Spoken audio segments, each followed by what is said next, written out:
What's up, guys? Welcome to the Crypto Savvy channel. I'm Craig. We got some exciting news to talk about, and we're also going to look at where Bitcoin is headed, in my opinion. We'll take a look at this drop as being a bullish drop, and we'll take a look at this being a bearish drop. I'm going to give you the counts of both of those, so stick around for the whole video. But before we begin, make sure you guys smash that thumbs up. Leave your comments down below. Let me know what you think. Let me know where you think Bitcoin is headed.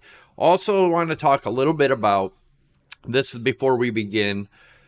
The U.S. senators are talking about more stable coin legislation, a new bill which would make it illegal and make them pay some fines if stable coins such as Tether aren't backed one-to-one. I think that's going to affect it big time.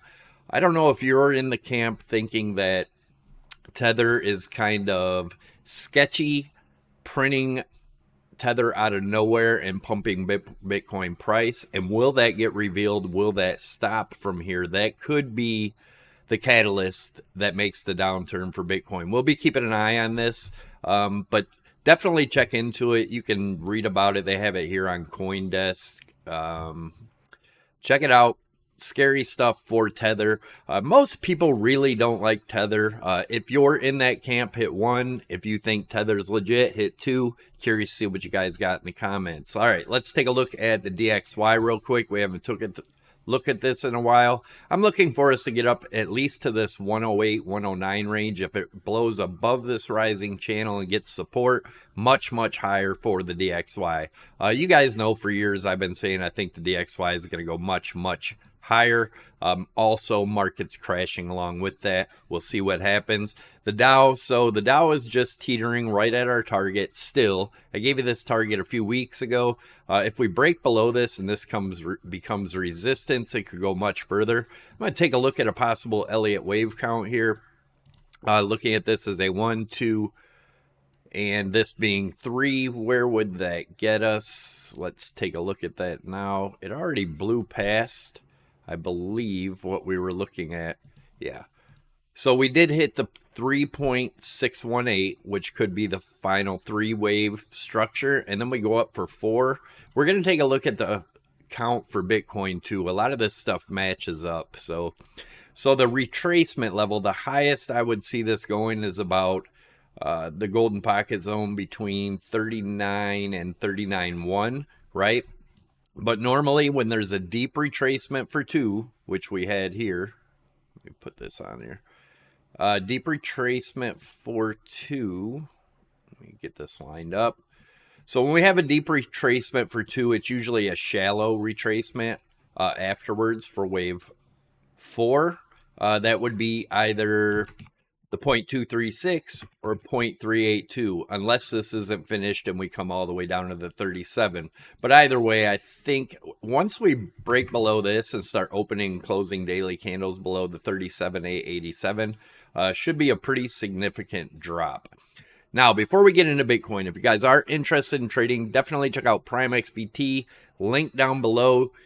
Use my link and it'll give you up to a $7,000 deposit bonus, or 25% off your fees. Definitely a great exchange if you want to trade any markets, whether it be Forex, crypto, you name it, you could trade it on there, metals. So this is our count we've been looking at. Let me put this on here real quick. This is a 4-hour chart, by the way. You can see it in the daily also. But this is what I'm looking at. This being our wave 1, wave 2, wave 3 getting us down to around 51.7, 51.8 area, and then get our wave 4 bounce to possibly 56.8. Could go as high as 59.7 for the retracement of wave 4, and then 5 down to about this 42.85. Really watch if we get down to this area. We could get one more high, possibly, unless this is just a big wave 1. We get a wave 2 back up to here, and then a huge drop, right? We'll be keeping up on that, so make sure you're subscribed to the channel as we keep up on this. Now let's look at it as some people are talking about this being an ABC correction. Well, where would that get us? So that would be, if you put your fibs from the top to the bottom, this being A, Let me show you. Either way, there's some great trades coming up, guys. So let's throw the ABC on there. Where is my ABC? What is going on here?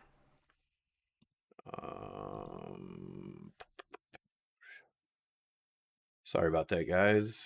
Right here. So if this is an ABC, it should go to the 1-to-1 extension. This would be A, this would be B, and then C would get us to the 1-to-1. That would be that 59.7 area. So if we do get up from here and don't fall below the 59.7, could this have one more big push up? Definitely a possibility. As you guys know, we talked about as high as like the 82, 84 range. If that was to happen, but as of right now, until it's invalidated, I still believe this is a good count. And all this would be, you got your deep retracement for wave 2. Let me get the RSI out of the way. You got your deep retracement for wave 2. So this should be a shallow retracement, right? If we put our fibs on there, let's do a fib retracement. If we were to get down to that 57, right, that would be the 1.618 for wave 3. If we did get up 236, the 0.236 fib would be my first look for wave 2 to continue down to that 42.8. Or you got the 59.7, which is your 0.382 fib. Like I said, usually when you have a deep retracement for 2, 4 is a shallow retracement. Again, if it is going to be bullish and make another high, then we would look at it as an ABC. But either way, we should get down to this 59.7 range. Really watch that area. You'll most likely get bounces in there anyway, but watch for a break of it. And then you look for the 56.8. Once that breaks, 51.7. And I would be looking for possibly putting in a long short term from this 51.7 to back up to around the 56 to 59 and looking for another short down to this 42.85. Remember, none of this is financial advice. Do your own due diligence, do your own research. I'm showing you what I see in the charts as of right now, and this is what I'm looking at. Let me kind of get all this stuff out of the way. We also had a measured move looking at this trend line here, right? If we do break this trend line, which we have, we put this down to here, and where does that get us from the time we broke it?